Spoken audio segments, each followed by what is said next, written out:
بسم الله الرحمن الرحيم. والحمد لله رب العالمين، والصلاة والسلام على سيد الأنبياء والمرسلين وعلى آله وأصحابه أجمعين. أما بعد، عن أبي هريرة رضي الله تعالى عنه قال: قال رسول الله صلى الله عليه وسلم: يكون في آخر الزمان دجالون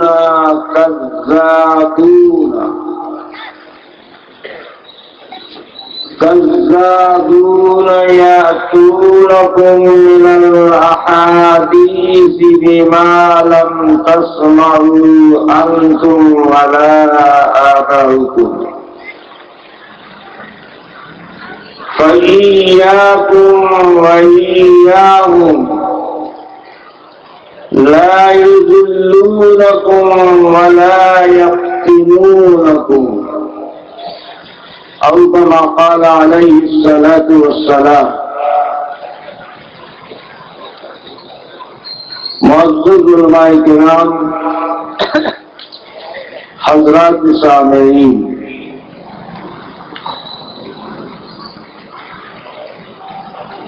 اس وقت آپ حضرات کے سامنے صحیح مسلم کی ایک روایت نقل کی گئی ہے اور چند باتیں اسی روایت کی روشنی میں آپ سب حضرات کی خدمت میں عرض کی جائیں گی، اس امید پر کہ آپ توجہ سے سماعت فرمائیں گے۔ جب تک مجھے آپ کی توجہ ملتی رہے گی میں چلتا رہوں گا، اور جب مجھے احساس ہو جائے گا کہ آپ کی توجہ سے محروم ہو رہا ہوں تو کوشش کروں گا کہ آپ سے پہلے میں رخصت ہو جاؤں۔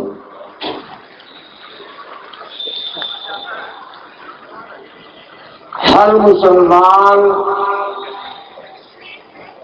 جانتا بھی ہے اور مانتا بھی ہے کہ اللہ رب العزت نے انسانوں کی ہدایت کے لیے دو سلسلے جاری فرمائے، دو نظام اللہ تبارک و تعالی نے قائم فرمایا ہے انسانوں کی ہدایت اور رہنمائی کے لیے۔ ایک سلسلہ تو اللہ تبارک و تعالی نے کتابوں کا جاری فرمایا، اللہ تعالی کی طرف سے کتابیں نازل کی گئی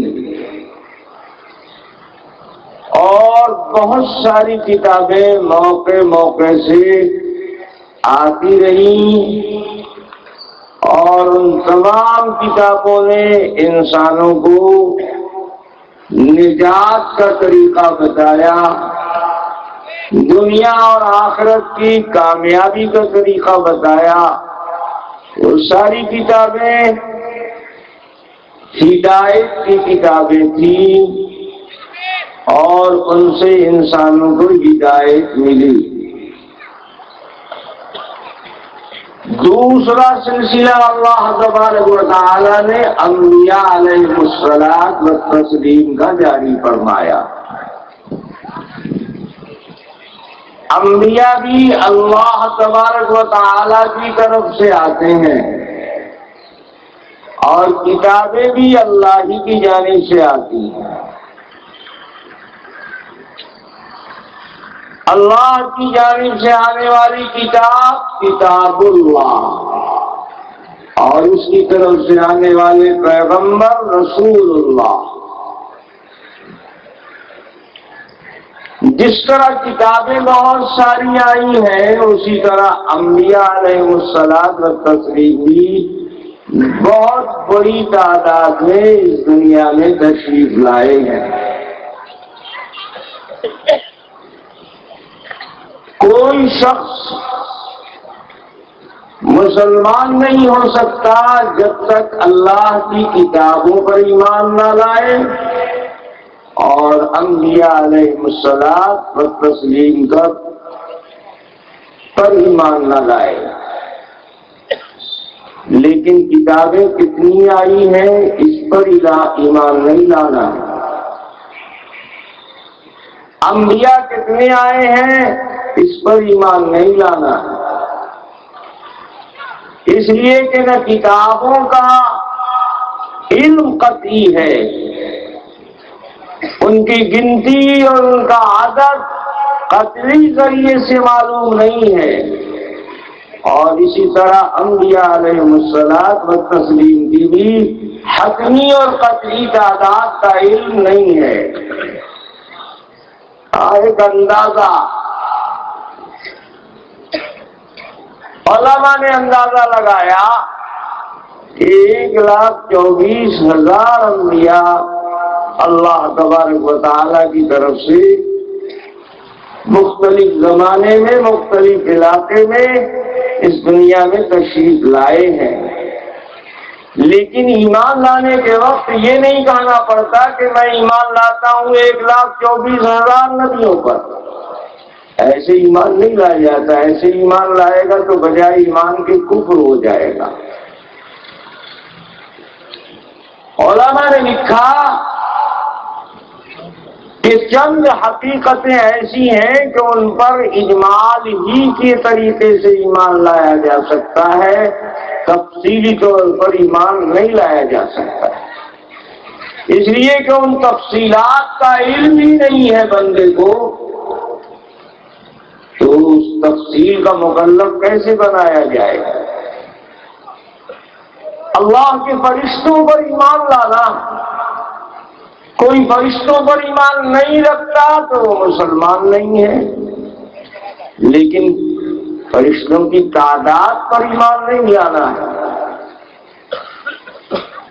اس لیے کہ ان کی گنتی اور ان کی تعداد کا قطعی علم انسان کو حاصل ہی نہیں ہے۔ اس لیے ایمان لانے کے وقت آتا ہے آمنت باللہ وملائکتہ وکتبہ ورسلہ، ایمان لاتا ہوں اللہ کی ذات پر اور اس کے فرشتوں پر اور اس کی کتابوں پر اور اس کے نبیوں پر، لیکن کتنے فرشتوں پر ایمان لاتا ہوں یہ نہیں بول سکتا۔ اگر تحدید کر دے گا، تعین کر دے گا تو علماء فرماتے ہیں بجائے ایمان کے کفر ہو جائے گا، کیونکہ جو عادت اس کے علم میں ہے وہ ظنی ہے، وہ ایک تخمینی ہے، وہ ایک اندازے کا عادت ہے، اس میں کم بھی ہو سکتے ہیں 1-2 اور زیادہ کا بھی امکان ہے۔ اب یہ 1,24,000 پر ایمان لایا اور وہاں 1,24,000 دو ہیں، تو 2 پر ایمان نہ لانے کی وجہ سے وہ کافر ہو جائے گا، مسلمان نہیں رہے گا۔ اور یہ بھی ممکن ہے کہ 1,24,000 میں 2 کم ہو اور یہ لایا ایمان 1,24,000 پر تو 2 غیر نبی کو نبی مان لیا، پھر بھی کفر ہو گیا۔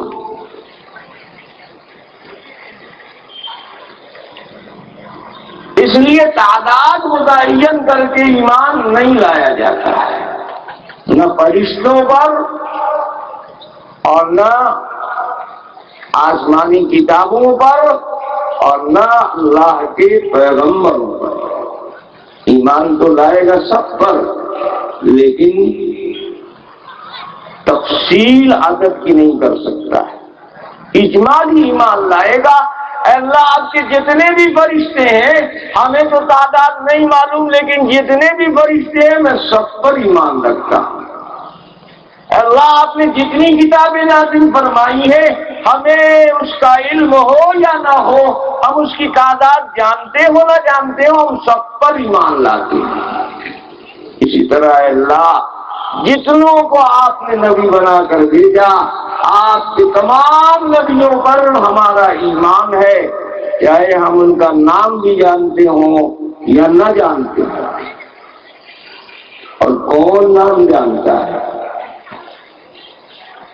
جتنے بھی زمین پر علماء بستے ہیں اور آسمانی کتابوں اور قرآن اور حدیث کے علم کے دعوے دار ہیں، سب مل کر صرف 10,000 نبیوں کے نام کی لسٹ تیار کر دے تو بھی ناممکن ہے، اور 24,000 اور 1,00,000 تو کنارے رہ گئے۔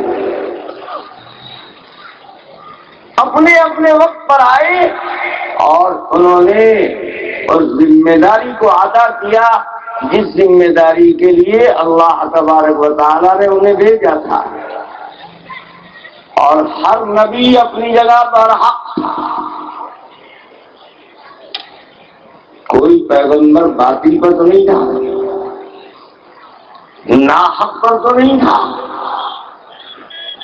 اس سے ایک بات یہ سمجھ میں آئی کہ آج کل جو یہ سلسلہ چل پڑا ہے کہ لوگ کہتے ہیں حق تو ایک ہی ہوگا، 4 تو حق نہیں ہوگا،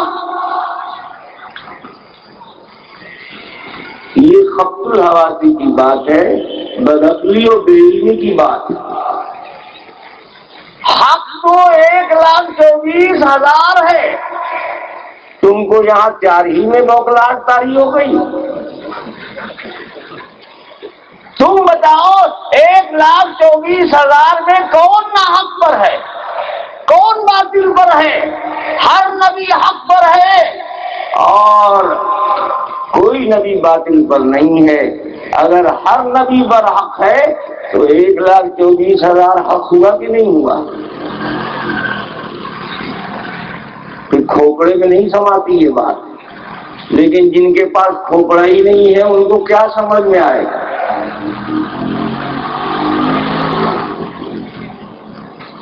اور اس سے ایک بات یہ بھی معلوم ہوئی کہ حق اگر متعدد ہو اور کئی ہو تو سب پر عمل کرنا ضروری نہیں ہے۔ 1,24,000 انبیاء سب کے سب پر حق ہے، بتاؤ تم کس نبی کی پیروی کرتے ہو، 1,24,000 کی یا صرف ایک کی؟ ہم کو ہاتھ پھاڑ کے دیکھ رہے ہو کیا؟ ہماری تھوڑی پیروی کرتے ہو۔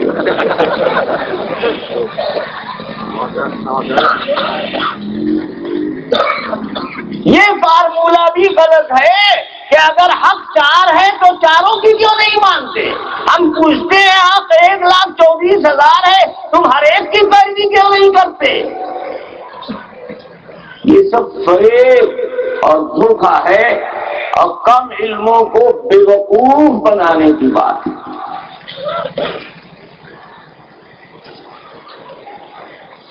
اس وقت یہ عرض کرنا تھا کہ اللہ تبارک و تعالیٰ نے کتابوں کا سلسلہ بھی رکھا اور نبیوں کا بھی سلسلہ رکھا۔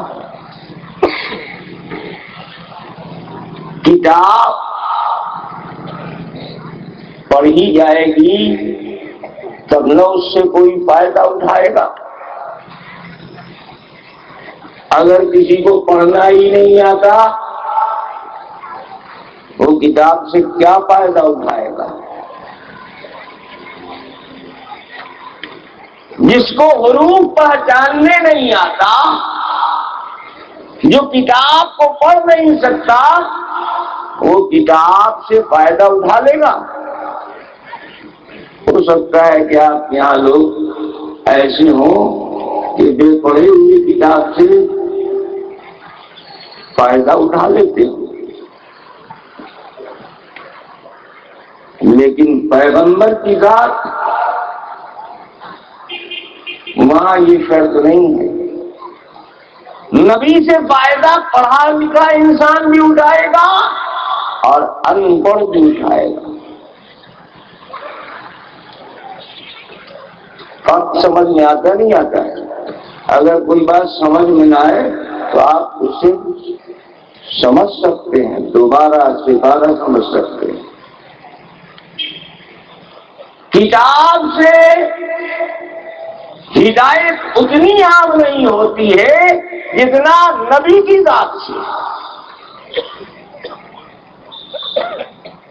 اور پیغمبر انسان ہوتا ہے. کتاب کی جاندار ہوتی ہے کیا؟ اور لگتا ہے اپنے یہاں کتاب چلتی پھرتی ہو. آج کل تو 4 ورق کی کتاب لے کے ہوٹلوں میں بیٹھ جاتے ہیں اور دیکھو بخاری شریف میں یہ لکھا ہے. واحد بخاری کے قدردان لوگ اس کو اخبار سے بھی بدتر بنا دیا. جیسے اس کو پڑھنے کے لیے کوئی اہلیت درکار نہیں ہے، کسی صلاحیت کی ضرورت نہیں ہے. جس کا جی چاہے ہوٹل میں بیٹھ کے بخاری پڑھ لے. ہمارے ہاں تو بخاری اتنی حقیر چیز نہیں ہے اور اتنی معمولی کتاب نہیں ہے. ہم تو جب تک طالب علم پر 6 سال 7 سال محنت کر کے اس میں اتنی صلاحیت نہیں پیدا کر دیتے کہ اب اس کے ہاتھ میں بخاری دی جائے تو وہ اسے سمجھے. یہاں اخبار ہی کی طرح تھما دیتے ہیں، پڑھا دیتے ہیں لوگ، اور دعویٰ ہے کہ ہم بخاری کے قدردان ہیں. ہمارے ہاں تو آج بھی الحمدللہ بہت بڑی تعداد اساتذہ کی بھی اور طلبہ کی بھی بے وضو نہیں پڑھتی ہے نہ پڑھاتی. بتاؤ بخاری کی عظمت ہم سے ہے کہ تم سے ہے؟ تم تو بے غسلی ناپاکی میں سنا رہے ہو اخبار کی طرف سے 4 ورقی لے کر 10 حدیث بخاری کی ہوٹل میں بیٹھ کر. بخاری کی بھی گد بنا دیا کہ ہم بخاری بھی یاد کرتا ہوگا کہ واہ رے ہمارے قدردان.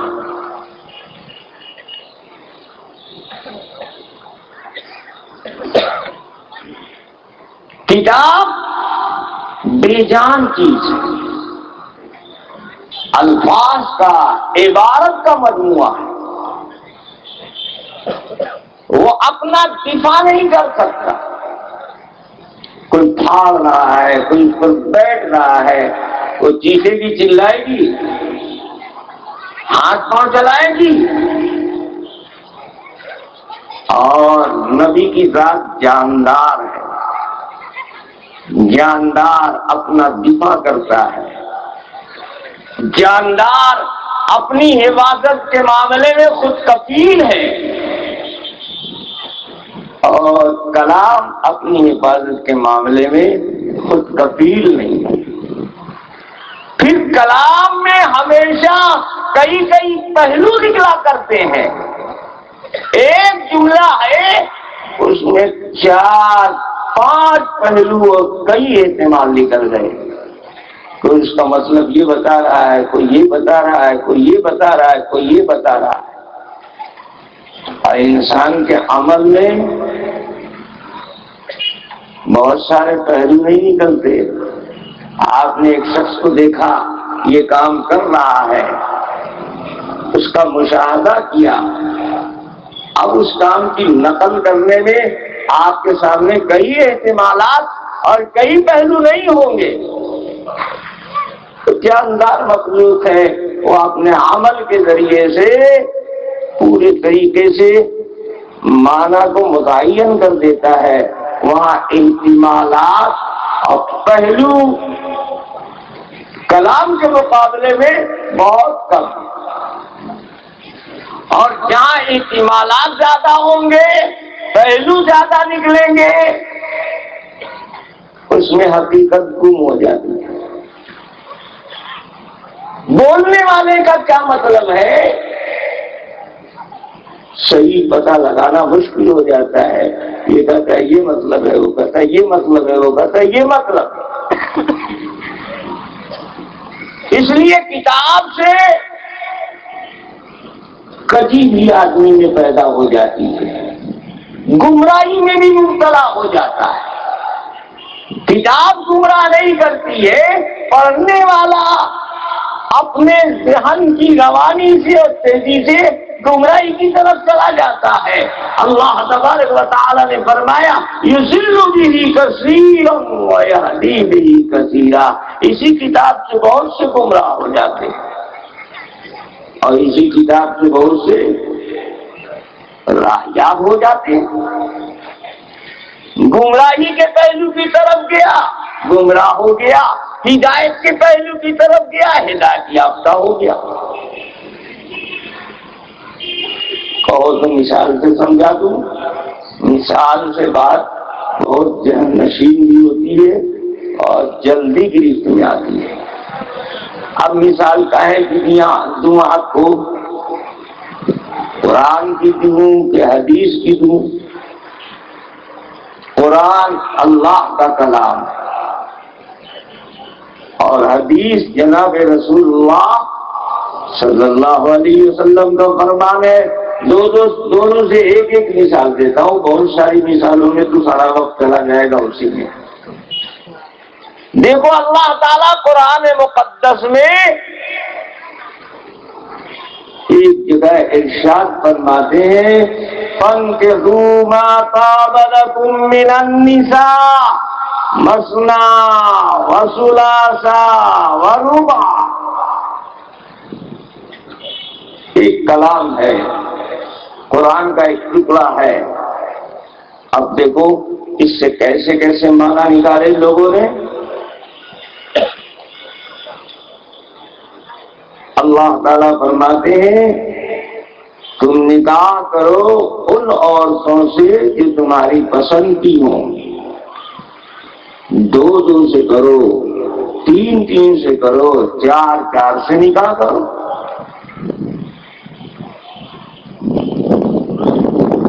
عام مسلمانوں نے اور جمہور امت نے اس سے یہی مسئلہ سمجھا کہ 4 سے زیادہ عورتوں سے ایک مسلمان ایک وقت میں نکاح نہیں کر سکتا ہے۔ لیکن اسی امت میں بڑے بڑے کھوپڑے پیدا ہوئے اور دیکھو اسی آیت سے کیسے کیسے معنی نکال لیے۔ ایک صاحب نے کہا دیکھو عربی زبان میں واو کے معنی ہوتے ہیں وہی جو اردو میں اور کے معنی ہوتے ہیں۔ واو کے معنی اور کیا کرتا ہے؟ اپنے ما قبل والے کو اور اپنے ما بعد والے کو جمع کرتا ہے۔ آپ نے کسی شاگرد سے کہا ایک ٹوپی لے آنا اور کرتا بھی لے آنا، خالی ٹوپی لایا کرتا لایا ہی نہیں، تو اور کا تقاضا پورا ہو گیا؟ اور دونوں کے بیچ میں تھا ٹوپی اور کرتا، تو ٹوپی کرتا دونوں جمع کرے گا تب نہ مقصد حاصل ہوگا اور بات پوری ہوگی۔ کرتا لایا ٹوپی لایا ہی نہیں تو اور کا تو کوئی معنی ہی نہیں ہوا۔ پھر تو کہنا چاہیے تھا کہ ٹوپی لے آ یا کرتا لے آ، یا ہوتا تو یہ لاتا تب بھی بات بنتی اور وہ لاتا تب بھی بات بنتی، تو یا تو نہیں ہے یہاں تو اور ہے۔ اللہ تعالیٰ نے کہا اپنے پسند کی عورتوں سے نکاح کرو، 2 سے اور 3 سے، تو 2 اور 3 دونوں کو جمع کرے گا نا، تو 3 اور 2 کیا اور 3 5 اور 4 سے، تو 5 اور 4 کتنی؟ 9۔ بکراتوں کا ایک گروپ کھڑا ہو گیا اور اس نے کہا قرآن میں ایک وقت میں 9 عورتوں سے نکاح کرنے کی اجازت دی ہے۔ اور دیکھو اگر باؤ نہ ہوتا او ہوتا تو کہا جاتا کہ 2 سے یا 3 سے یا 4 سے، ایسے تو نہیں کہا 2 سے اور 3 سے، تو 2 اور 3 کو جمع کیا تو 5 اور پھر کہا اور 4 سے تو 9۔ ان کے بھی گرو نکلے ایک شاعر گرو گھنٹال، ان کو اور بقراتی کا حیضہ تھا، وہ ایک قابل قبلاٹ۔ انہوں نے کہا کہ صرف تم نے لفظ واو پر غور کیا، اس پر غور نہیں کیا کہ مثنا اور ثلاثہ اور رباع اس کلمے کے اندر بھی تو کچھ راز ہے۔ اس کلمے میں عدل پایا جاتا ہے، یہ کلمہ اپنی اصلی حالت پر نہیں ہے، مثنا کے معنی دو نہیں ہے، دو ثلاث کے معنی تین نہیں ہے، تین، اور رباع کے معنی چار نہیں ہے، چار۔ تو اب ذرا اس کے عدول پر غور کرو، دو تو چار یہی ہو گئی، اور اس کے بعد کہا کہ اور تین، تو تین 6 اور 4 پہلے، اس کو جمع کیا تو کتنی ہوئی 10، اور اس کے بعد کہا اور 4 تو ایک وقت میں کتنی عورتوں سے نکاح جائز ہوا 18۔ ان سے بھی قابل صاحب بڑے قبلاٹ اہل حدیث پیدا ہو، غیر مقلد۔ یہ بھی 5ویں سوار آئے، انہوں نے بھی اجتہاد کیا، وہ کہنے لگے بے وقوفو، تم کو نہ عربی معلوم ہے اور نہ قرآن سمجھنے کا سلیقہ ہے۔ اللہ تعالیٰ نے 18 پر بس کر دیا ہے کیا؟ اللہ تعالیٰ نے تو پہلے ہی کہہ دیا فَانْكِحُوا مَا طَابَ لَكُم مِّنَ النِّسَاءِ، تم نکاح کرو ان عورتوں سے جتنی پسند ہو، جو پسند ہو۔ ہم کو 20 پسند ہے 20 سے کریں گے، کسی کو 40 پسند ہے 40 سے کرے گا۔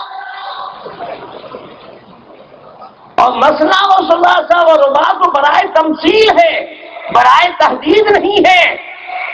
مثال کے طور پر 2 سے 3 سے 4 بطور مثال بتایا گیا ہے نا۔ اگر تحدید کے لیے ہوتا تو آگے آتا وَلَٰكِن لَا تَنكِحُوا خُمَاسًا وَلَا سُدَاسًا وَلَا سُبَاعًا وَلَا ثُمَانًا، آگے منع تو نہیں کیا ہے۔ مثال میں تو 2 ہی 3 بات پیش کی جاتی ہے، ساری چیزیں مثال میں تھوڑے بیان کی جاتی ہیں، اس لیے آگے تحدید نہیں ہے، تمثیل ہے۔ اس لیے ایک وقت میں ایک مسلمان جتنی عورتوں سے چاہے نکاح کرے، جائز ہے۔ یہ ہے اہل حدیث کا مسئلہ، یہ ہے غیر مقلدین کا اجتہاد۔ یہ وہ بقرات لوگ ہیں جو امام شافعی اور امام ابو حنیفہ اور امام مالک اور امام احمد بن حنبل سے ٹکرانے آئے۔ ان کی نفس پرستی کا یہ عالم ہے، بے شمار عورتوں سے نکاح۔ اب نام لوں گا تو بہت تکلیف ہوگی۔ ہمارے ہی ہندوستان کے ہیں، ان کا نام نواب صدیق حسن خان صاحب بھوپالی، ہندوستانی غیر مقلدین کے بڑے مستند اور زبردست عالم۔ اب بتاؤ، اللہ کا کلام ایک ہے اور اس سے معنی کیسے نکالے لوگوں نے؟ کوئی 4 پر رک گیا، کوئی 9 تک گیا، کوئی 18 پر جا کر رکا، اور کسی نے دیکھا کہ 18 ہی سے تھوڑی حوث پوری ہو جائے گی، بے شمار۔ یہ کلام ہے اللہ، کلام سے جانے کون پہلو نکال لے گا، کیسا معنی نکال لے گا۔ کلام سامع کے فہم اور اس کی تیزی اور اس کی روانی پر ڈیپینڈ کرتا ہے۔ ذہن انسان کا سیال ہے، پتہ نہیں کس رخ کی طرف کلام کو موڑ دے اور کیسا پہلو اس سے نکال۔ میں اپنا قصہ سناتا ہوں آپ کو۔ اتفاق ہوا جانے کا، میزبان محترم بڑے قابل تھے، بڑے زبردست، وہ آنے والے تمام مولویوں کو بیوقوف بنایا کرتے تھے، بگڑی ہوئی عادت تھی۔ انہوں نے میرے اوپر بھی ہاتھ صاف کرنا چاہا، کہنے لگے مولانا صاحب میں کچھ پوچھ سکتا ہوں؟ تو اب تو ہمارے اسی راہ میں اسی لائن میں بال پک گئے ہیں، ہم لوگ بہت جلدی پہچان لیتے ہیں کہ یہ شیر کی آواز ہے کہ گیدڑ کی ہے۔ سردی آپ کے یہاں احمد آباد میں پڑتی ہے نہیں پڑتی ہے؟ خالی گرمی پڑتی ہے؟ سخت سردی کی رات، ایک ٹائٹ کمرے میں تمام دروازے کھڑکی بند اور لحاظ میں تم سر سے پاؤں تک چھپے ہوئے ہو، ادھر سے آواز آتی ہے ہوا ہوا، تو سمجھتے ہو نا کہ شیر گرج رہا ہے۔ آپ کو شبہ ہوتا ہے کبھی شیر کی آواز کا؟ فوراً پکڑ لیتے ہو گیدڑ ہے۔ ویسے ہی ہم لوگوں کو ذرا بھی دیر نہیں لگتی، پہلی نظر میں سمجھ لیتے ہیں کہ یہ موٹا ہے یا بیماریا ہے، سوجن والا ہے۔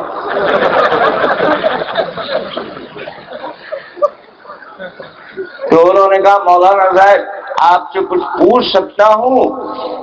میں نے کہا ایک بات پہلے سنو، اللہ نے خاص اسپیشل تم کو پوچھنے کے لیے پیدا کیا ہے اور ہم کو جواب دینے کے لیے، یا یہ حق دونوں کو حاصل ہے؟ تو دیکھنے لگا، ہم نے کہا ابھی تک دیکھا نہیں تھا کیا مجھے؟ کہنے لگے آپ کا مطلب؟ میں نے کہا تم بھی پوچھ سکتے ہو اور میں بھی پوچھ سکتا ہوں، یہ مت سمجھنا کہ صرف تم ہی پوچھو گے آپ پوچھتے چلے جاؤ گے، ہم بھی پوچھیں گے تم سے۔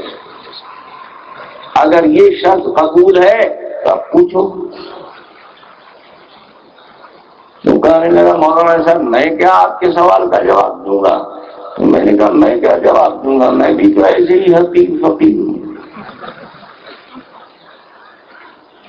میں سمجھ گیا تھا یہ ہے بہت چانگڑا آدمی اور مولویوں پر روز جماتا ہے سوالات کر کے اور بیوقوف بناتا ہے اور اپنے کو بڑا بکرا سمجھتا ہے، اس لیے آج اس کی تو قاعدے ہی سے ٹانگ توڑنی ہے۔ تو اس نے کہا کہ مولانا صاحب میرا ایک سوال ہے، بہت سے عالموں سے اور مولویوں سے میں نے پوچھا، کوئی جواب معقول دے نہیں پایا۔ سوال یہ ہے کہ صحابہ اور اصحاب دونوں جناب رسول اللہ صلی اللہ علیہ وسلم کے ساتھیوں اور آپ کے فیض یافتہ لوگوں ہی کے لیے بولا جاتا ہے، اصحاب رسول بھی اور صحابہ رسول بھی۔ دیکھیے کتاب لکھی ہے حافظ ابن عبد البر اندلسی نے، صحابہ کے حالات و تراجم پر اس کا نام رکھا ہے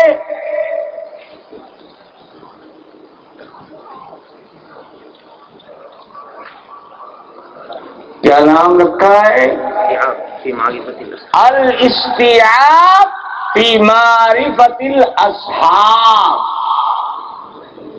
صحابہ کو انہوں نے کیا کہا؟ اصحاب۔ اور ایک کتاب لکھی ہے حافظ ابن حجر اسقلانی رحمۃ اللہ علیہ نے بھی اسی موضوع پر، انہوں نے نام رکھا ہے الاصابہ فی تمییز الصحابہ۔ دیکھو وہ صحابہ بول رہے ہیں اور یہ اصحاب بول رہے ہیں، دونوں ایک ہی ہے نا۔ اب یہ بتائیے کہ نبی کے جو صحابہ ہیں وہ تو کچھ جنتی ہیں اور کچھ جہنمی ہیں، مگر یہ نہیں پتا چلا ہم کو آج تک کہ کتنے جنتی ہیں اور کتنے جہنمی ہیں۔ کسی مولوی سے پوچھتے ہیں یہ نہیں بتاتا۔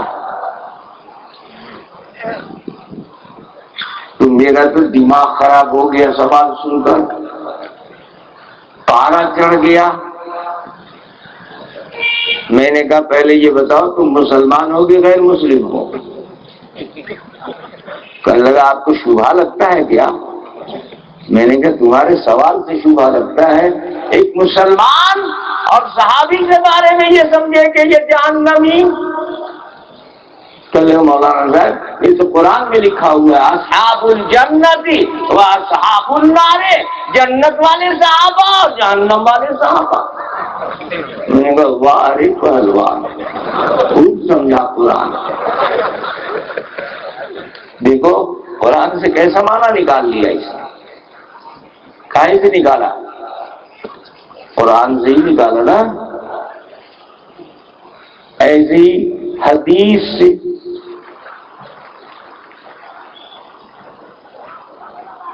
پوری ذہنی وسیع النظر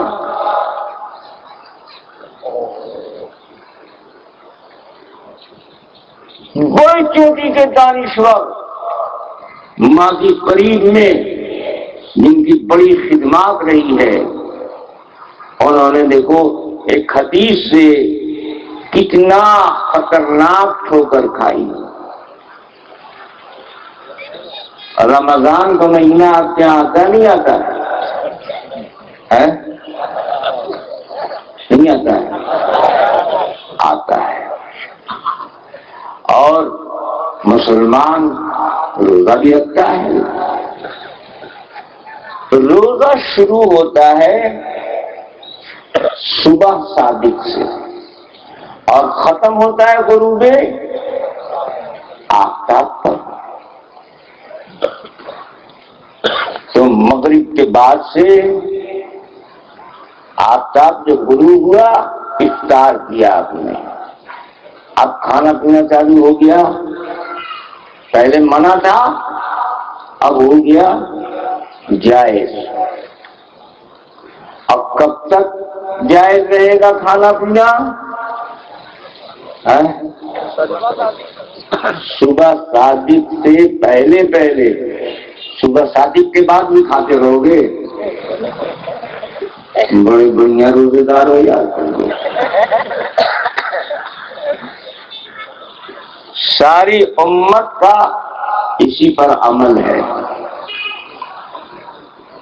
صبح صادق ہو گئی، روزہ شروع ہو گیا، اور فجر کی اذان صبح صادق ہونے کے بعد ہونی چاہیے کہ پہلے؟ بعد۔ صبح صادق ہو گئی، اب فجر کی اذان ہوگی نا، اب فجر کی اذان ہو گئی، ابھی کھانا پینا چالو رہے گا؟ نہیں رہے گا۔ اگر اس وقت کوئی کھا پی لیتا ہے تو اس کا روزہ ہوگا؟ نہیں ہوگا۔ اب دیکھو ایک بکرات صاحب نے مسئلہ نکالا، فجر کی اذان ہو بھی جائے تو کھانے پینے سے کوئی فرق روزے پر نہیں پڑتا ہے، روزہ ہو جائے گا۔ ارے یہ کیا بول رہا ہے؟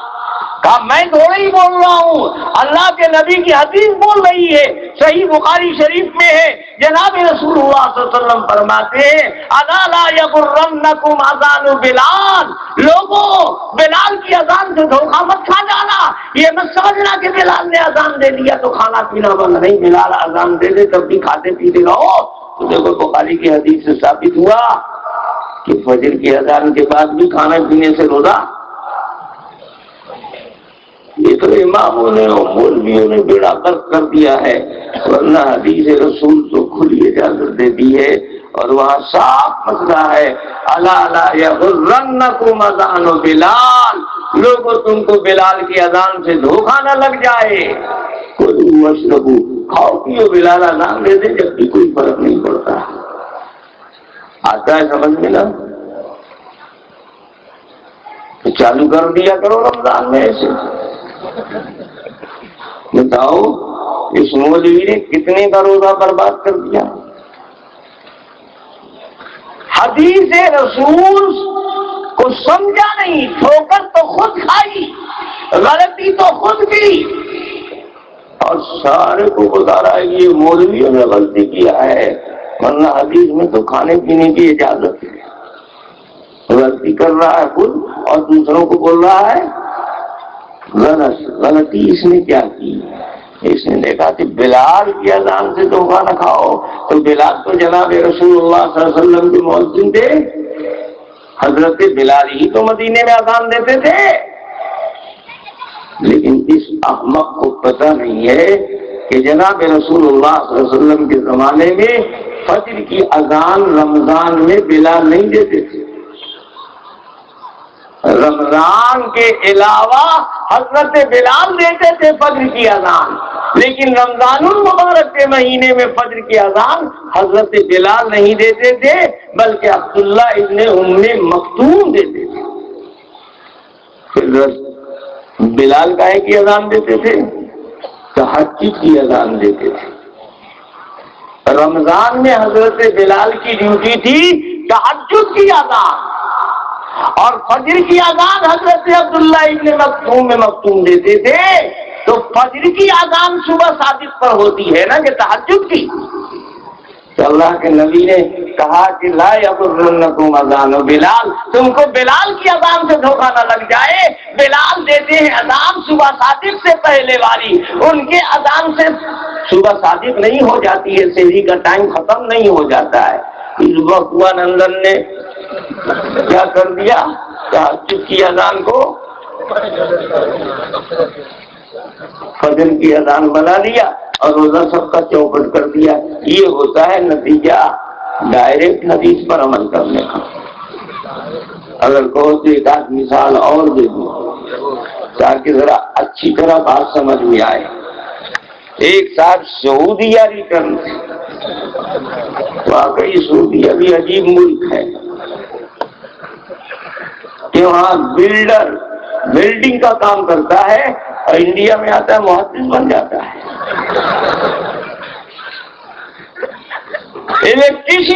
الیکٹرک کا کام کرتا ہے اور لوٹتا ہے تو محدث بن جاتا ہے۔ واہ سعودیہ!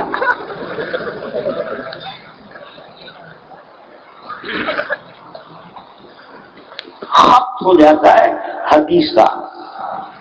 ایک صاحب سعودیہ ریٹرن تھے، وہ حدیث کے علاوہ کسی چیز کو سننے ہی پسند نہیں کرتے۔ میں تو حدیث پر عمل کرتا ہوں، یہ حدیث جوان عمر آدمی تھے، آئے بیچارے تو والدین نے چاہا کہ اس موقع سے ان کی شادی کر دی جائے، تو انہوں نے شرط لگایا کہ شادی آپ چاہے جہاں کر دیں، عورت ایک دن دیندار پکی نمازی ہونی چاہیے، بے دین عورت سے اور فاسقہ فاجرہ عورت سے میں نکاح نہیں کروں گا۔ تو ماں باپ نے تلاش کر کے دیندار گھرانے میں نہایت پارسا صوم صلات کی پابند عورت سے نکاح کر دیا۔ نکاح کرنے کے بعد دلہن گھر میں آ گئی، میاں بھی سعودی ریٹرن تھے پکے نمازی، عورت بھی پکی نمازی۔ لیکن آپ جانتے ہیں کہ عورتوں کو ہر مہینے میں آتا ہے۔ اب بیچاری عورت کو آ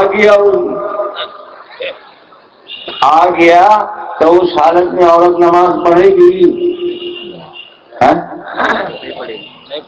نہیں پڑھے گی، سب بعد میں پڑھے گی۔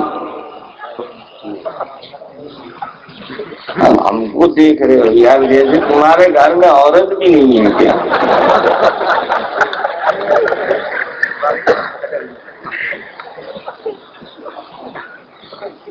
ہر مہینے آئے گا، پتہ نہیں کتنے دن رہے، 10 دن اگر رہ گیا تو ہر مہینے میں 10 دن کی کتنی نماز ہوگی، تو بیچاری کھانا پکانا کرے گی اور کام کرے گی کہ خالی قضا نمازیں میں جھومتی رہے گی اسی میں۔ اللہ تبارک و تعالیٰ نے معاف کر دیا۔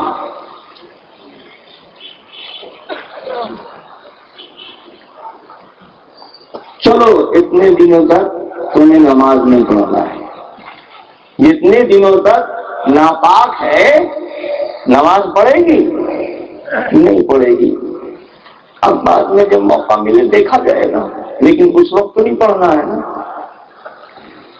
سعودی ریٹرن سے جب عورت کو آ گیا اس نے نماز چھوڑ دی، تو ایک ٹائم ہی انہوں نے دیکھا کہ اس نے نماز نہیں پڑھا، تو سمجھا کہ ہو سکتا ہے لکھ چھپ کر کے اپنا کہیں کنارے پڑھ لیا ہو، ہم نہیں دیکھ پائے۔ اب باقاعدہ اس پر نظر رکھنے لگے، دوسری نماز کا ٹائم گزر گیا، پھر بھی اس نے نہیں پڑھا نماز۔ تیسری نماز کے وقت ان سے برداشت نہیں ہوا، پوچھا نماز کیوں نہیں پڑھتی؟ کہا نماز کہیں کیوں نہیں پڑھتی؟ اس حالت میں نماز پڑھی جاتی ہے؟ میں حیض کی حالت میں ہوں، میں نماز اس وقت کیسے پڑھوں؟ کہنے لگا لگتا ہے مقلد معلوم ہوتی ہے، کم وقتی کی ماری یہ مولویوں کے چکر میں پڑی ہوئی ہے، اماموں کے چکر میں پڑی ہوئی ہے۔ ارے حدیث میں اس حال کے اندر بھی نماز پڑھنے کی اجازت ہے۔ جناب رسول اللہ صلی اللہ علیہ وسلم نے فرمایا لا تقبل صلاۃ حائض الا بخمار، حیض والے کی یا حیض والی عورت کی نماز قبول نہیں ہوگی بلا اوڑھنی لگائے۔ اوڑھنی لگا پڑھ، اوڑھنی لگا کے قبول۔ اور وہ بیچاری پریشان کی، اللہ یہ کون امام پیدا ہو گیا، اس حال میں بھی نماز، اس حال میں بھی نماز کی معافی نہیں۔ حدیث پر عمل کرنا ہوگا۔ انہوں نے کہا اور اتنے دن تک کا حدث پر عمل کرتے تھے، اتنے بڑے بڑے علماء، اتنے بڑے بڑے مشائخ محدثین، ساری امت میں ساری عورتیں جانتی ہیں ایسی حالت میں نماز نہیں پڑھی جاتی، میں نہیں پڑھوں گی۔ نہیں، تم کو حدیث پر عمل کرنا پڑے گا۔ کہا بھائی آخر ہمارے گھر کے لوگ نہیں جانتے ہوں گے حدیث، اور گھر والے تو جانتے ہوں، کوئی تو جانتا ہوگا، لیکن کسی مسلمان عورت کو میں نے نہیں دیکھا کہ اس حال میں نماز پڑھتی ہو۔ بڑے بڑے عالموں کی بیویاں بھی ایسی حالت میں نماز نہیں پڑھتی، تو کیا وہ بھی نہیں حدیث جانتی ہیں؟ کچھ نہیں، سب جاہل کمبخت امام کے ماننے والے، حدیث سے ان کو کیا تعلق؟ اب عورت سوچنے لگی کہ یا اللہ یہ کون امام ہے، یہ سب امام کو گالیے بکتا ہے، خالی حدیث حدیث رکھتا ہے۔ انہوں نے کہا دیکھیے ابھی نئی نئی شادی ہوئی ہے، زیادہ معاملہ پیچیدہ مت کیجیے، آپ مجھ کو موقع دیجیے، میکے پہنچا دیجیے۔ تو ٹھیک ہے میکے جاؤ، لیکن حدیث پر تو عمل کرنا پڑے گا۔ اس نے کہا بھائی حدیث کو سمجھیں گے، تلاش کریں گے، تحقیق کریں گے۔ تحقیق کیا کرے گی؟ ہاں میں بتا رہا ہوں، ترمذی میں روایت ہے، جناب رسول اللہ صلی اللہ علیہ وسلم فرماتے ہیں لا تقبل صلاۃ حائض الا بخمار، حیض والی عورت کی نماز بلا اوڑھنی کے قبول نہیں۔ معلوم ہے اوڑھنی لگا لے تو قبول، اوڑھنی لگا نماز۔ میاں بھی میں تھوڑا سا ٹھن گئی، اس نے پہنچا دیا میکے۔ وہاں گئی تو وہاں اس نے مسئلے کا پرچار کیا کہ بھائی یہ تو بڑے جنرل معلوم ہوتے ہیں ہمارے شوہر صاحب، خالی حدیث حدیث رکھتے ہیں، ہم نے تو کبھی نہیں سنا ایسا مسئلہ۔ اب جب میں کہتی ہوں کہ سارے مسلمان کا یہ عمل ہے تو کہتے ہیں کہ سارے مسلمان تو جاہل ہیں، اماموں کے پیچھے چلتے ہیں، حدیث جانتے ہی نہیں ہیں۔ تو اب کسی عالم سے، مدرسے والے سے پتہ کرنا چاہیے کہ حدیث ہے یا معاملہ کیا ہے۔ تو اس نے ایک مدرسے کے شیخ الحدیث صاحب سے رابطہ کیا اور پوچھا کہ میرے شوہر صاحب یہ حدیث بتاتے ہیں، یہ حدیث ہے؟ انہوں نے کہا حدیث تو ہے۔ کہا ہے؟ ہاں ہے۔ کہا اب تک کہاں تھی؟ کہا بھائی حدیث تو ابھی تک، اب تک بھی تھی اور پہلے بھی تھی، تو کہنا کیا چاہتی ہے؟ کہا کہ میرے شوہر سعودی ریٹرن ہے، وہ بہت حدیث جانتے ہیں، ہم کو تو پتہ نہیں تھا کہ یہ حدیث ہے۔ دیکھیے وہ حدیث پڑھ کے کہتے ہیں کہ حیض والی عورت کو اوڑھنی لگا کے نماز پڑھنا چاہیے۔ شیخ الحدیث صاحب نے کہا کہ تیرا شوہر سعودیہ ریٹرن اور حدیثی والا نہیں، پاگل بھی ہے، تھوڑا اسکرو ڈھیلا معلوم ہوتا ہے۔ کہا کہ بہت اچھا، آپ ذرا سا ان سے بات کر لیجیے۔ ہاں مجھ کو بات کرنے میں کیا عذر ہے؟ شوہر کو اس نے خبر کیا آپ حدیث جو کہتے ہیں ہمارے یہاں بڑے عالم ہیں، حدیث پڑھتے پڑھاتے ہیں، آئیے ان سے بات کیجیے۔ میں نہیں جانے گا ان کے پاس، میں مقلدوں سے بات نہیں کرتا، ان کو غرض ہے تو آئے ہمارے پاس۔ یہ حدیث کا رٹنے والا اچھا خود حدیث کو چیلنج کرتا ہے۔ تو عورت نے بڑی مولانا کی منت سماجت کی کہ حضور دیکھیے جان پھنس رہی ہے پھندے میں، نکاح ہو گیا ہے، نئی نئی شادی ہے، زیادہ کھینچ کھانچ کرنے میں چھٹا چھٹی کا بھی اندیشہ ہے، آپ ہی تکلیف کیجئے، میں اپنے سسرال جاتی ہوں اور آپ کی دعوت کروں گی، آپ تشریف لائیں گے؟ آپ بالکل آؤں گا، مولوی ہو بھلا دعوت چھوڑ دے کیا ایک دم آؤں گا۔ چنانچہ وہ اپنے سسرال گئی اور اس نے مولانا کو دعوت دی، مولانا بھی تشریف لے آئے اور شوہر سلامت بھی، اب تو انہیں کا گھر ہی ہے، مولانا انہیں کے مہمان، وہ بھی سامنے موجود۔ بیوی نے پردے سے کہا حضور حدیث کا مطلب کیا ہے اور ہم لوگ اس کے مطابق عمل کرتے ہیں کہ نہیں کرتے ہیں؟ ہمارے شوہر کا کہنا ہے کہ تمہارا حدیث کے خلاف عمل ہے، حدیث کے مطابق عمل جب ہوگا جب حیض کی حالت میں تم اوڑھنی لگا کر نماز پڑھو گی۔ تو وہ حدیث جو آپ سے پوچھا تھا اس کا مطلب ہمارے شوہر صاحب کو سمجھائیے۔ تو مولانا بھی تو عالم تھے، کتنوں کو حدیث پڑھا کے نکال چکے تھے، سمجھ گئے کہ کرے گا کٹ حجتی، جلدی ماننے والے گا نہیں۔ تو مولانا نے پہلے اس کو باندھ دیا، اس حدیث کے سمجھنے سمجھانے سے پہلے اس کو گھیرے میں لیا۔ مولانا نے کہا بتاؤ تم سعودیہ سے آئے ہو اور وہاں بہت تم کو مسئلے مسائل معلوم ہوئے ہیں اور حدیث کے عالم بن کر آئے ہو، یہ بتا عورت اور مرد کی نماز میں کوئی فرق ہے کہ نہیں؟ تو بکرات تھا ہی اور سے کہا دی عورت مرد کی نماز میں کوئی فرق نہیں ہے، یہ الگ فرق بھی اماموں نے قائم کیا ہے، حدیث میں تو صاف آتا ہے سلو کما رأیتمونی اصلی، جیسے مجھے نماز پڑھتا ہوا دیکھ رہے ہو ایسے تم بھی نماز پڑھو اور تم بھی پڑھو، عورت بھی ویسے مرد بھی ویسے۔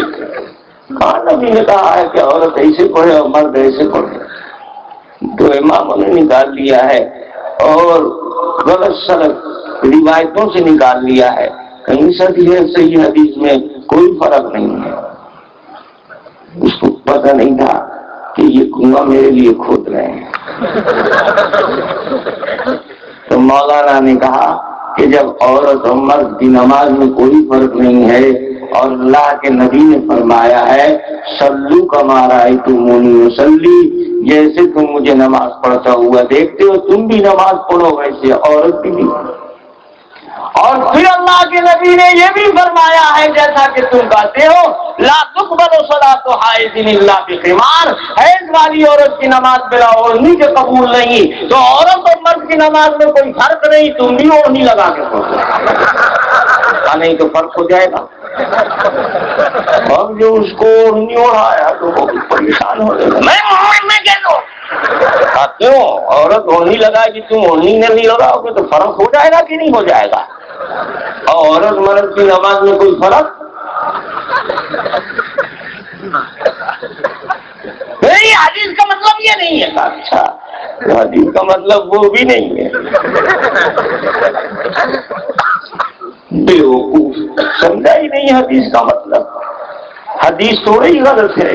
جناب رسول اللہ صلی اللہ علیہ وسلم نے صحیح فرمایا ہے حیض والی عورت کی نماز بلا اوڑھنی کے قبول نہیں، اس لیے کہ حیض علامت ہے بلوغ کی،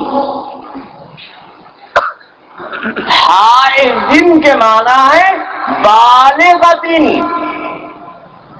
عورت جب تک نابالغ ہے جب تک تو کچھ کمی کوتاہی بھی ہو تو وہ مکلف نہیں ہے شرعاً، لیکن جب وہ بالغ ہو گئی حیض سفید والی ہو گئی تو اب سر کا بال اس کا سطر ہے، بلا اوڑھنی چیز سے چھپائے ہوئے نماز لا تقبل الصلاۃ حائض اے بالغتی، یہ سمجھا حائض وہ عورت جس کو ابھی حیض آ رہا ہے۔ آئے سمجھ میں آپ کی؟ ماشاءاللہ اب تو آپ سمجھدار ہو گئے ہیں، ہماری تو ضرورت رہی نہیں۔ ہم تو چاہتے ہیں کہ ہماری قوم اتنی سمجھدار ہو جائے، اتنی سمجھدار ہو جائے کہ اپنے قدم پر کھڑی ہو جائے۔ آپ کی کمی یہ ہے کہ آپ سمجھداری پیدا نہیں کرتے۔ ہم پوچھتے ہیں تم 25 سال کی عمر میں یہاں سے سعودیہ گئے تھے، 10 سال وہاں رہ کر آئے، 5 سال وہاں رہ کر آئے، تم یہاں جب تک رہے 25 سال تک ٹوپی لگا کے نماز پڑھتے تھے، 10 سال کے بعد آئے بلا ٹوپی نماز شروع کر دیا۔ پوچھا بھی ایسا ٹوپی کیوں نہیں لگاتے؟ کہ ٹوپی ثابت نہیں۔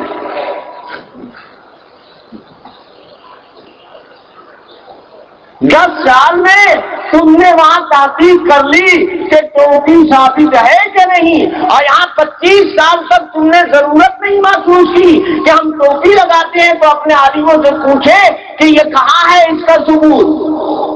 25 سال تک تحقیق نہیں کی اور 10 سال میں وہاں پہ بن گئے، کبھی تمہاری ہے کہ ہم یہ ہماری ہے؟ یہاں جس طرح تم نماز پڑھتے ہو اپنے عالموں سے پوچھو ایسے نماز کیوں پڑھی جاتی ہے، اس کی کیا دلیل ہے، اس کے لیے کیا حدیث ہے، اس کے لیے کیا قرآن کی آیت ہے؟ جب تم عالموں سے پوچھو گے جب تو عالم بتائے گا۔ یہاں نماز پڑھتے رہے، یہاں ہاتھ باندھتے رہے 40 سال کی عمر تک، اور اس کے بعد 5 سال میں آتے یہاں باندھ دیا، 10 سال اور رہو گے تو یہیں باندھتے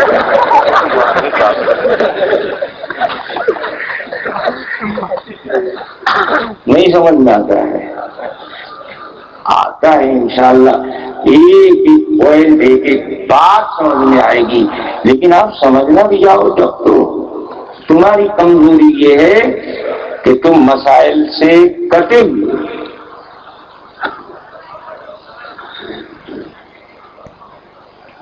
کیونکہ عام مسلمان کے پاس اتنا ٹائم کہاں ہے، وہ تو کاروبار میں روزی روزگار میں پھنسا ہوا ہے، تو اس کو دلیلوں کے چکر میں ڈالنے سے اس کا کافی وقت چاہیے۔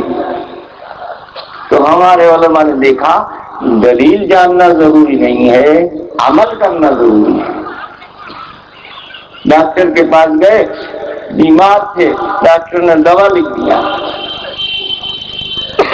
اور ایک مریض بڑا پکرات تھا، اس نے ڈاکٹر صاحب سے کہا کہ ڈاکٹر صاحب ہم کو جو بیماری ہے اس کی ساری دنیا میں صرف یہی ایک دوا ہے یا اور بھی دوا ہے؟ اگر اور دوا ہے تو یہی جو آپ نے لکھا ہے اس کی دلیل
کہ ڈاکٹر سے دلیل مانگنا چاہیے؟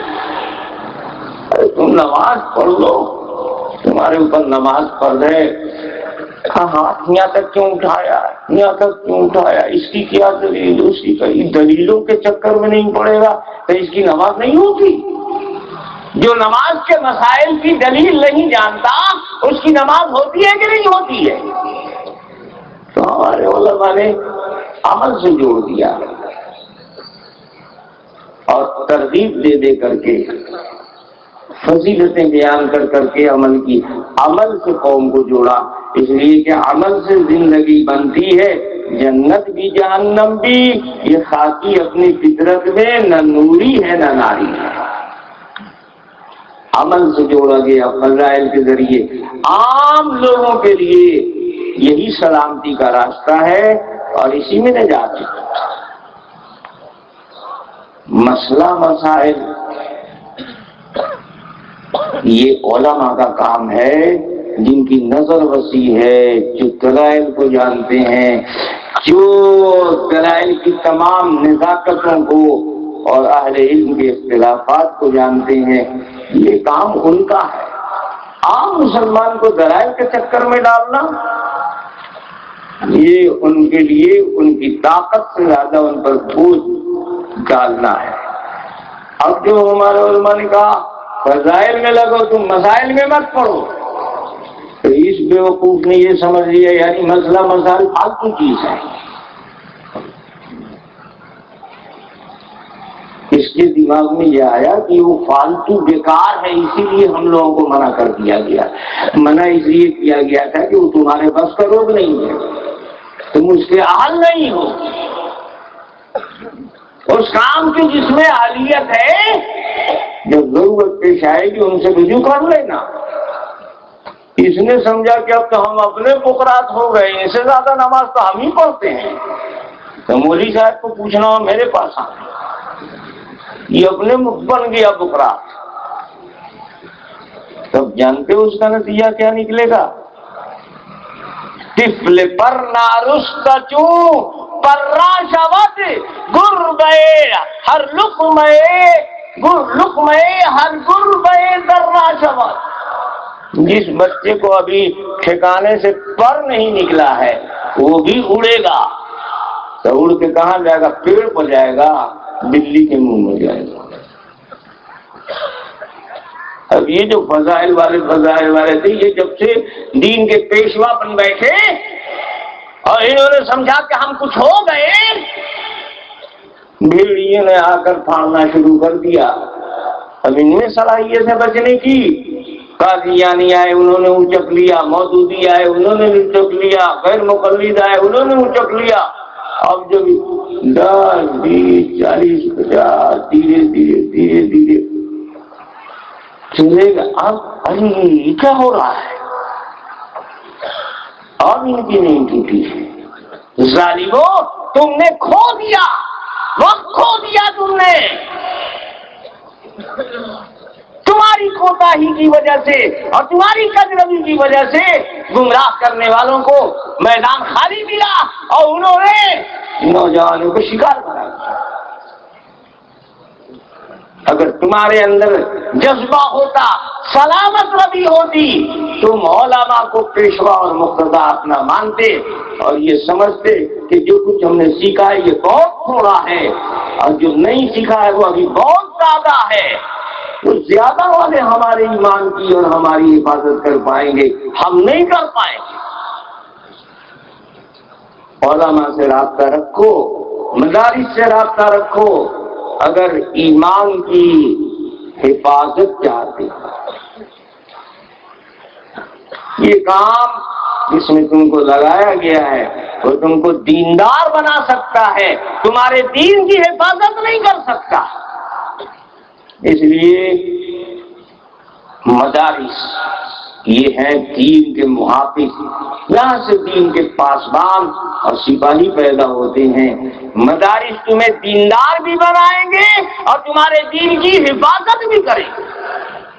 کدھر سے، کہاں سے، کس طرف سے تمہارے اوپر آفت آ رہی ہے اور تم لوٹے جا رہے ہو، وہ وہاں مورچہ سنبھالیں گے، وہاں محاذ سنبھالیں گے۔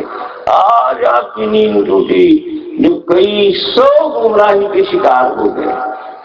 اگر پہلے ہی دن آپ کی نیند ٹوٹ گئی ہوتی تو سوچو کہ آج وہ اتنے دندناتے نہیں پھرتے اور اتنے اپنے آپ کو مضبوط نہیں سمجھتے، اور اتنے لوگ گمراہی سے بچ گئے ہوتے ہیں۔ ہم لوگ پرہیزگار بن جاتے ہیں، پرہیزگار۔ ہم کہتے ہیں کہ یہ جو حدیث والے ہیں جن کو حدیث کا حیضہ ہو گیا ہے، کھجلی اٹھتی ہے، بڑا جذبہ ہے حدیث پر عمل کرنے کا، ذرا اپنے پڑوس کی کسی بریلوی مسجد میں جا کر زور سے آمین تو کہہ لیں۔ وہ بھی ڈرتے ہیں، وہاں کیوں ڈر لگتا ہے؟ وہ جانتے ہیں کہ وہاں بخاری شریف سے بھی مضبوط شریف ایک ہے۔ تم کو پہچانتے یہ شریف ہے، یہ تو کچھ نہیں کریں گے، ان کا تو پجامہ بھی چوڑا ہے تو کھولیں گے تو یہ تو آج ہی دیں گے، تو کھول ہی دیں گے پجامہ۔ اس لیے ہم یہ نہیں کہتے ہیں کہ کاٹو، لیکن ہم یہ کہتے ہیں پھنکارو۔ تمہاری پھنکار میں بھی وہ جان ہے، بڑے بڑے بہادروں کے پچھے پانی ہو جائیں گے اور بھیڑ چھٹ جائے گی، لیکن تم نہ کاٹ پاؤ گے نہ پھنکار پاؤ گے، تو تم کو تو بچے بھی تھوریں گے ڈھیرے سے۔ آتا ہے سمجھ میں، ایک ہی دن میں سب سمجھ میں آ جائے گا۔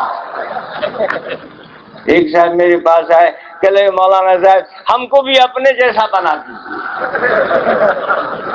ہم نے کہا کتنا پیسہ دو گا؟ جتنا ہے لے لیجیے آپ، جتنا لینا ہے مگر بنا دیجیے۔ ہم نے کہا کتنوں دو گے؟ نہیں ہو سکتا ہے، 30 برس 40 برس میں ہم نے سیکھا اور تم 4 ہی گھنٹے میں جاتے ہو سیکھنا؟ عالم بندہ ہے آخر 6 سال 8 سال ٹائم لگاتا ہے، تو اس نے اتنا ٹائم لگا تو فالتو میں لگا دیا۔ تم دودھ چپلا نکال کر کے تم سمجھ گئے کہ اب ہم بھی وہی ہو گئے اسی طرح کے۔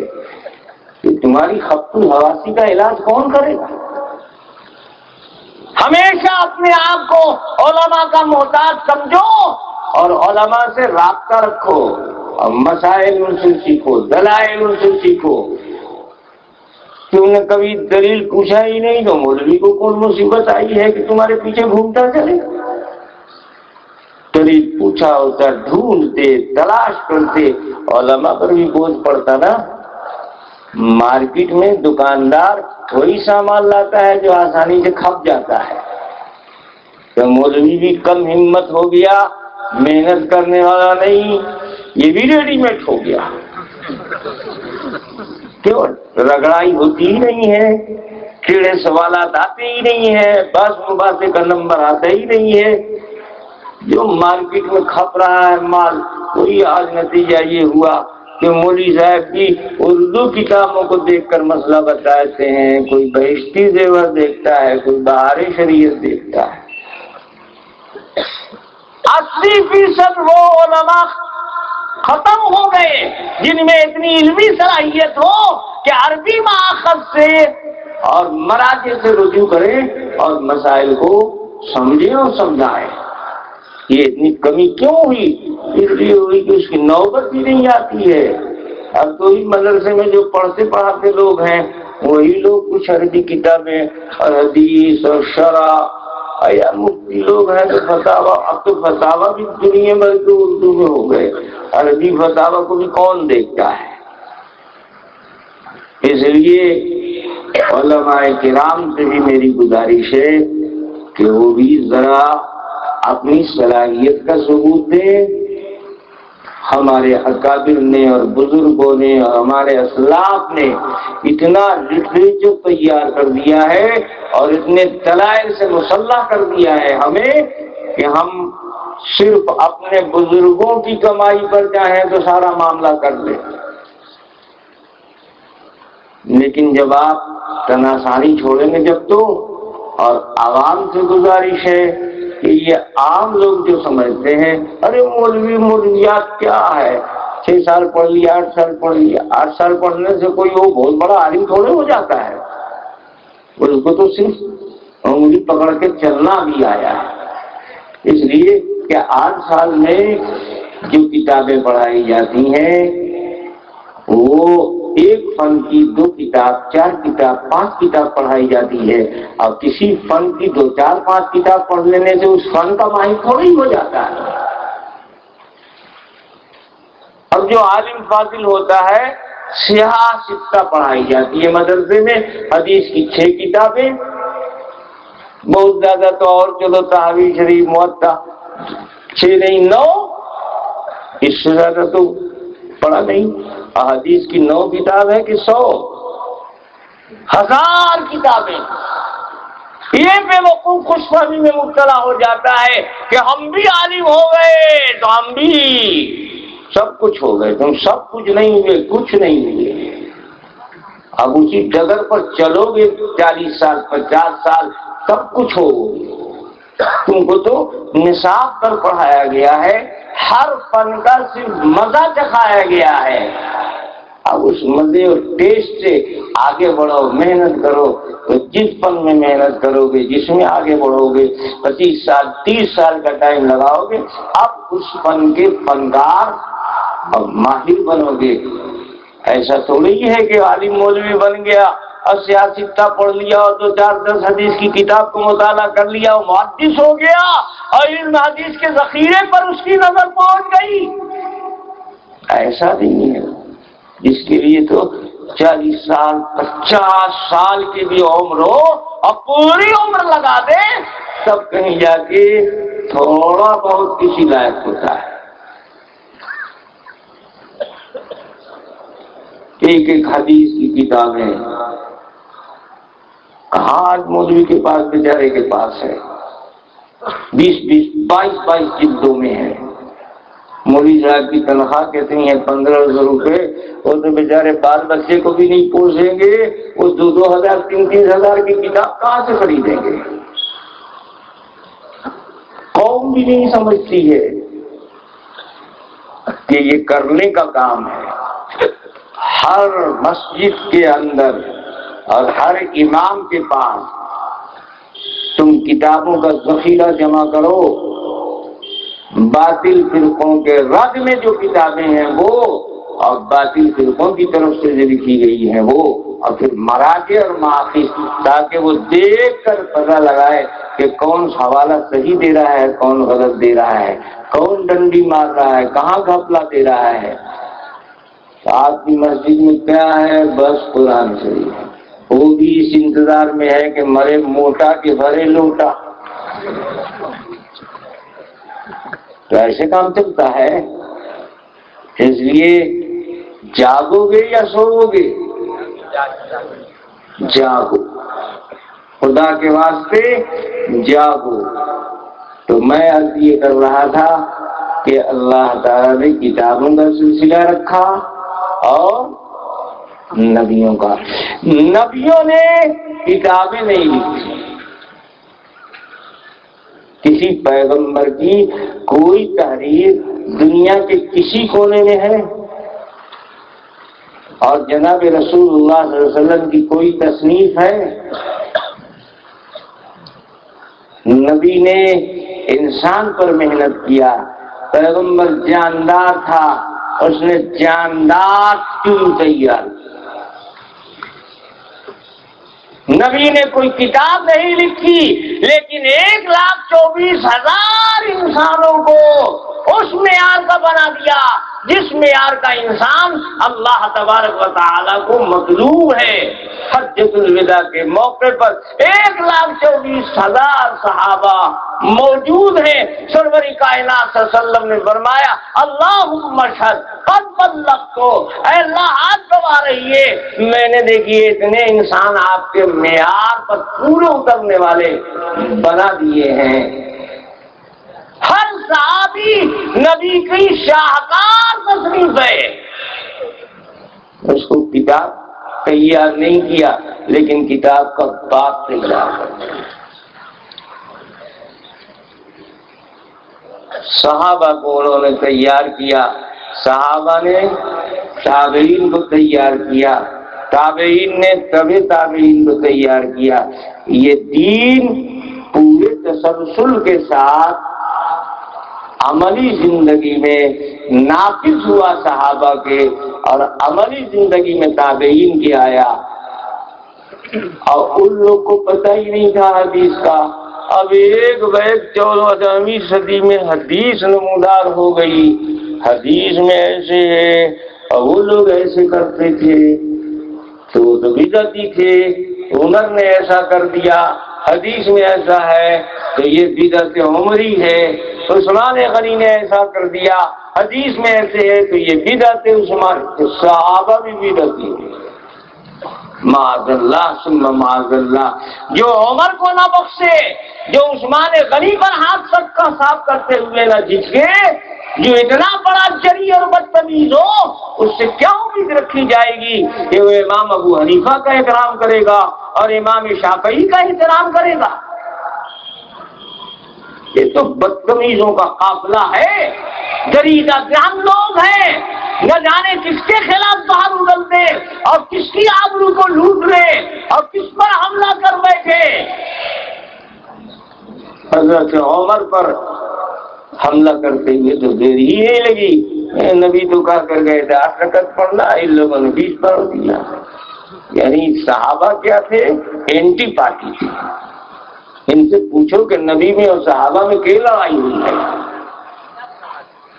صحابہ نبی کے حامی تھے، نبی کے پیروکار تھے، یا صحابہ نبی کے خلاف دین بنایا کرتے تھے اور مسائل بنایا کرتے تھے اور اینٹی گروپ کے تھے، حزب اختلاف تھے؟ عمر نے ایسا غلط کر دیا، عثمان غنی نے ایسی بدعت جاری کر دی، یعنی دین کو ان لوگوں نے نہیں سمجھا یہ چپڑ قناتی نے۔ ایک ہی بار موبائل سسٹم لے کے ڈائریکٹ کال بک کرنا شروع کر دیا نبی کے پاس، صحابہ کو بھی ایک طرف کاٹ کے پھینک دیا۔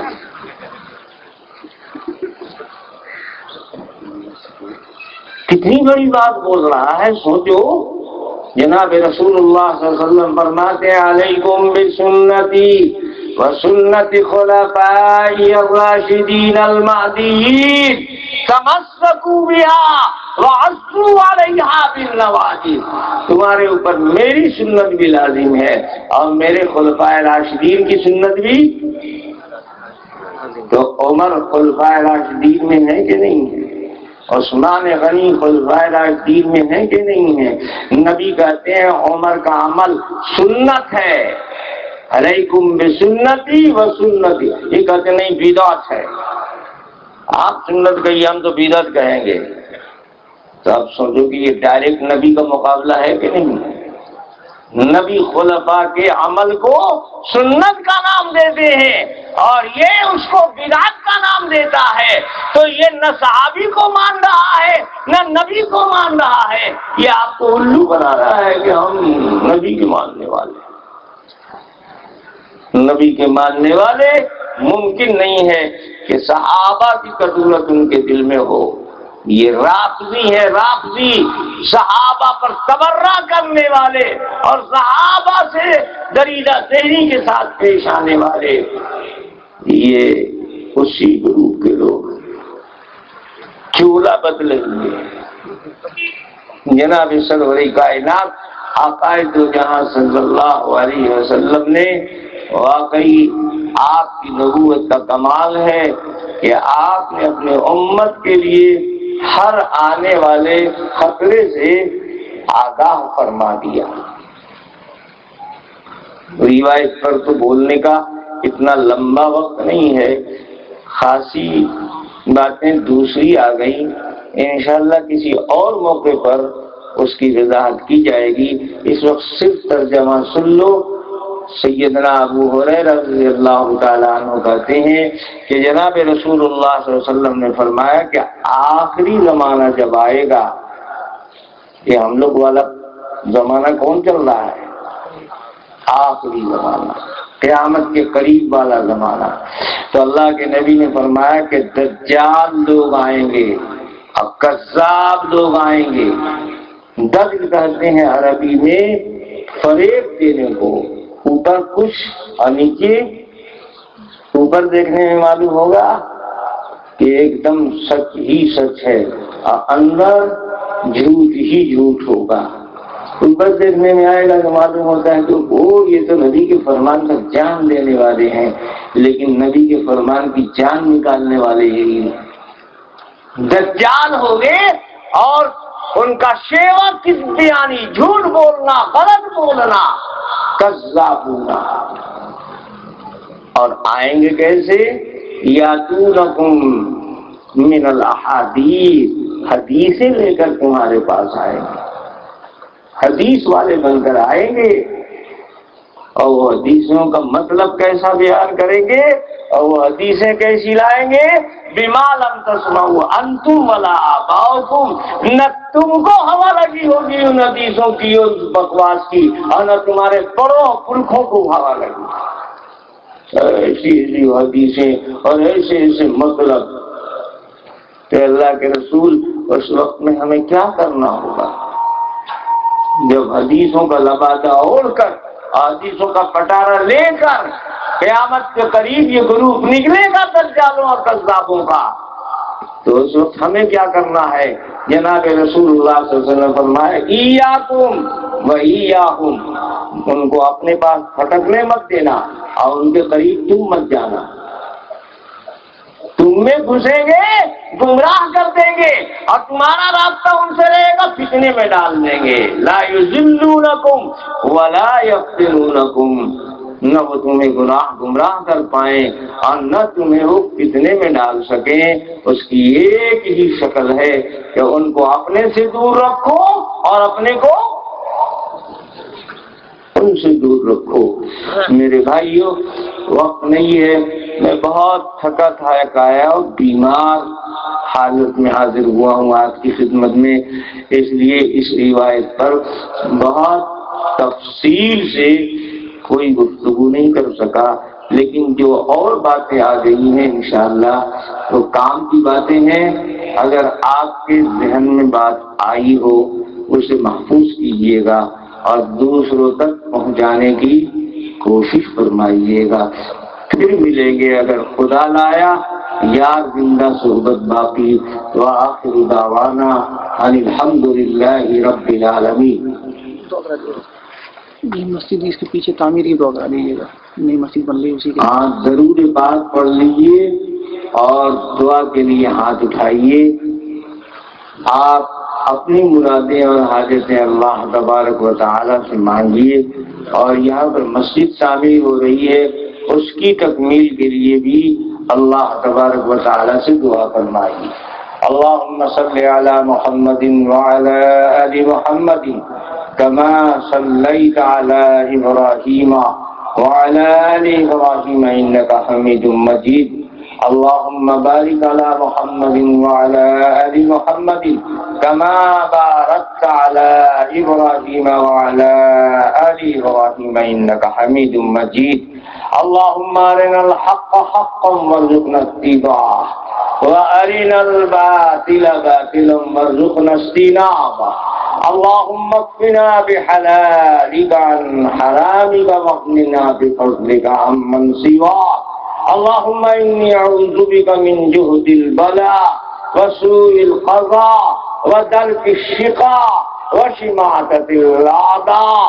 ربنا لا تزغ قلوبنا بعد إذ هديتنا وهب لنا من لدنك رحمة إنك أنت الوهاب۔ ربنا افرغ علينا صبرا وثبت أقدامنا وانصرنا على القوم الكافرين، وانصرنا على القوم